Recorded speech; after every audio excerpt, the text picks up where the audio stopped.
Number 5. Justin Blackman. In the 2012 NFL Draft, the Jacksonville Jaguars selected wide receiver Justin Blackman with the 5th overall pick.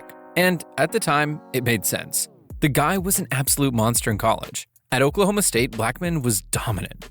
He won the Blinkentoff Award twice, posted back-to-back seasons with over 1,500 yards and 18-plus touchdowns, and was considered one of the best wide receiver prospects since Calvin Johnson. He was strong, fast, had great hands, and could bully defenders at the catch point. Scouts used terms like "can't miss" and "future All-Pro" when describing him. And at first, it looked like he might live up to the hype. In his rookie season, Blackman flashed potential with 64 receptions for 865 yards and 5 touchdowns, including a ridiculous 236-yard game against the Texans. But beneath the surface, something was going on. Blackman had a history of off-field issues, particularly with substance abuse. Before even playing a snap, he was arrested for a DUI. First-round pick Justin Blackman arrested on DUI charges this morning. In 2013, he was suspended for violating the NFL substance abuse policy, and things only got worse. Multiple violations followed, and Blackman never played another snap after Week 8 of his second season. The league suspended him indefinitely, and despite being just 25 at the time, his career was effectively over.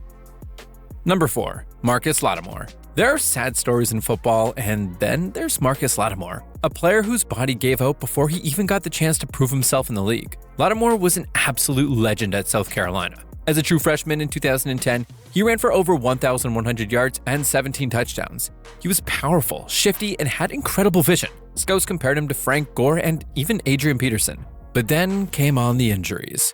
In 2011, he tore his left ACL, ending a promising season.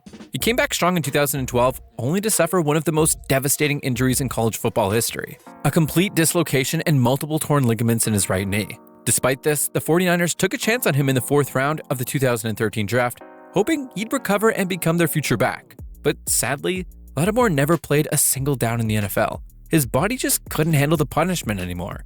He retired in 2014 at just 23 years old, leaving behind one of the greatest what could have been stories in recent memory.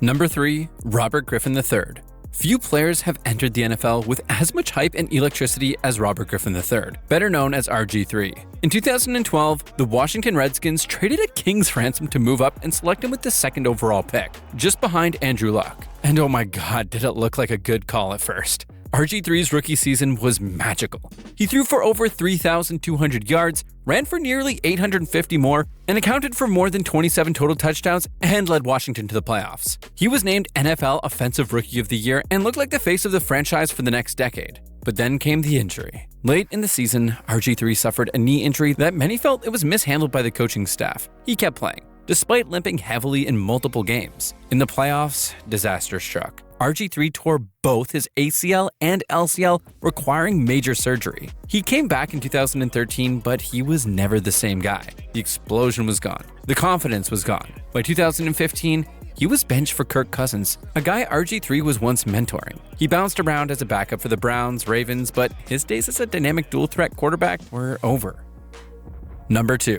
Josh Gordon. There are talented wide receivers, and then there was Josh Gordon. In 2013, Gordon led the entire NFL in receiving yards with 1,646, despite missing the first 2 games of the season. Let that sink in. He averaged over 117 yards per game, put up back-to-back 200-yard performances, and was named first-team All-Pro at just 22 years old. He had the size, speed, body control, everything you want in a wide receiver 1, and he was doing it with below-average quarterback play in Cleveland. But off the field, Gordon battled serious demons. Substance abuse issues led to multiple suspensions. He missed the entire 2015 season, came back briefly, but then was suspended again. The Browns eventually gave up. The Patriots took a shot, then the Seahawks, then the Chiefs. There were flashes of the old Josh Gordon, brief reminders of the elite player he once was, but they never lasted. He couldn't stay eligible. To this day, Gordon continues to pursue football in other leagues, but the NFL door appears to be permanently closed.